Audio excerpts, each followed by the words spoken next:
اصحابي رمضان يعني الاختراعات، وبما ان احنا شايفين الماركت كله مليان اختراعات، قررت بقى انا ومامي نعمل لكم اختراع تورته الورق عنب وبطريقه الشاميه. فاول حاجه ما تنسوش تعملوا لي لايك شير سبسكرايب لو اول مره تشوفوا الشانل بتاعتي. فانا مايا ويلا بقى بينا على الوصفه على طول. كلنا هنحتاجه ان احنا هنجيب ورق العنب، مامتي بتكون مفرزاه بالشكل ده في الفريزر، وتقدروا ان انتوا تجيبوه جاهز عادي على طول او تجيبوه فريش. بس تعالوا بقول لكم ازاي ان احنا نفك الورق عنب وهو بالشكل ده.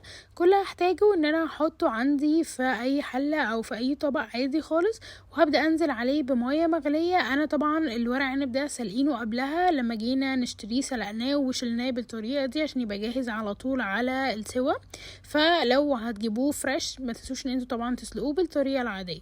حطيته بس في ميه سخنه يا دوب ان هو يفك من بعض، ما بياخدش بالظبط من دقيقه لدقيقتين كده، ما بسيبوش في الميه السخنه، انا بس بحطه وبعدين اروح مصفياه على طول وانزل عليه على طول بميه ساقعه علشان تفضل الورق عنب محتفظ باللون بتاعه وما يفقدش اللون بتاعه زي ما انتوا شايفين.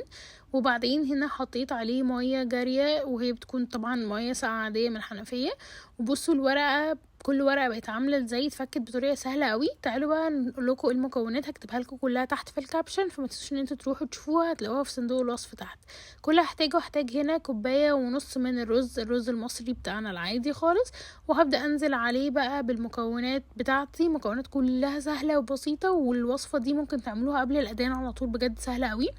بس هبدأ انزل بعد كده ببصلايه وسط، وبعدين هبدأ انزل بقى بالبقدونس بتاعي، وبكون الحاجات دي كلها مقطعاها تقطيع صغير.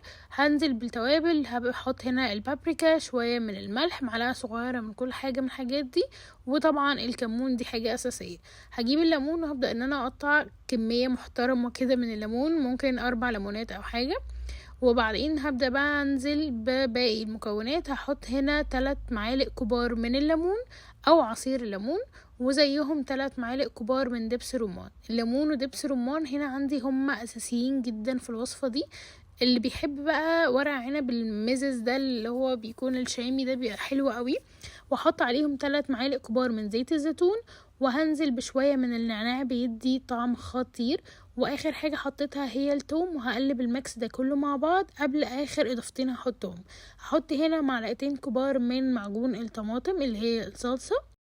وبعدين هنزل بقى باخر حاجه خالص ان انا هجيب هنا طماطمايه وسط، هبدا ان انا اقطعها لمربعات صغيره وهنزلها في الخليط بتاعي.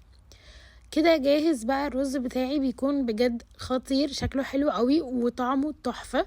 طبعا هو لسه مستويش، فهقول لكم هنعمل ايه.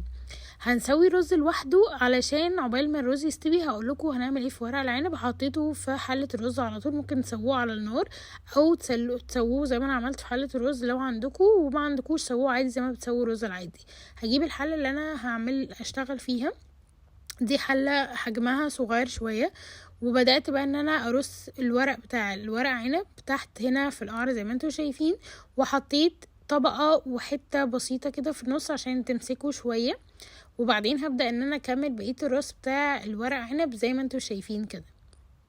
بعد ما خلصت الجزء اللي تحت بدأنا بقى ان احنا نقفل الاطراف من الجنب. طبعا بنسيب الاطراف نصها بره ونصها جوه علشان لما نيجي نقفله خالص يبقى جاهز معايا ان انا يدوب بقفل على طول. في الوقت ده بيكون الرز بيستوي بالطريقه العاديه خالص. ومهم جدا الرز يكون مستوي واحنا بنحطه في الورق عنب، لانه لو حطيناه وقفلنا الورق عنب عليه الرز مش هيستوي خالص، فخلوا بالكم علشان ما محدش يغلط الغلطه دي. بعدين بقى بعد ما قفلته وجهزته كله، هبدأ بقى ان انا اجيب الرز بتاعي اللي استوى معايا كويس قوي، بحطه. وبعدين بجيب طبقة تانية من الورق عنب وبحطها في النص كده قبل ما اقفل اخر جزء. وطبعا الرز بيكون جوه خلاص، ببدأ بقى ان انا اقفل الاطراف على الجزء اللي انا قفلته من جوه علشان ما يتفكش معايا، وابقى متأكدة ان في طبقة من فوق، لان لو قفلت الاطراف بس طبعا مش هتكفي ان هي توصل لحد النص. وده كده شكلها جاهز معايا. ابدا بقى اجيب الشوربه بتاعتي، لو عندكم شوربه جاهزه استخدموها، ما عندكوش ممكن تستخدموا المرقه بس حاولوا ما تستخدموهاش كتير. وبعدين حطيت عليها معلقتين كبار من زيت الزيتون ومعاهم معلقتين كبار من دبس الرمان، ونقلب بقى الميكس ده كله مع بعض. وهبدا بقى ان انا اسوي في الورق عنب. بنحط طبق في النص كده عشان الورق عنب ما يفكش معايا، ودي حاجة اساسية ومهمة قوي. بس اول ما يغلي بنشيله على طول. وبحط هنا المية لازم ان انا احركها كويس قوي، اتأكد ان المية دخلت ووصلت لجوه علشان ما يبقاش المية من فوق بس. حركوها كويس جدا، واديني نبهت عشان ما حدش يقول ان هي اتحرقت. بغطيها واسيبها على نار عالية لحد ما المية تتشرب زي ما انتوا شايفين كده، حاجة بسيطة. بعدين بقى بغطيها واحط لها الشياطة جدا علشان تبقى على نار هاديه جدا. وبعدين بقى اول ما استوت قلبتها، بصوا شكلها خطير بجد، حلو قوي. طبعا لازم نسيبها تبرد شويه لان هي بتتاكل كمقبلات، ما بتتاكلش ان هي سخنه. وبعدين حطيت عليها بقى ليمونتين كده معصورين، وجبت الصوص ده بيكون عباره عن زبادي، وحطيت عليه معلقه صغيره من التوم باودر والبصل الباودر وشويه من الفلفل، وقلبتهم كلهم مع بعض وحطيته بقى على الوش. وطبعا اساسي لازم نحط الرمان، في ميكس ما بين المزازه وطعمه بجد خطير. وبس كده، لازم تجربوه. هستنى رايكم، واستنوا بقى اختراع بكره، وباي.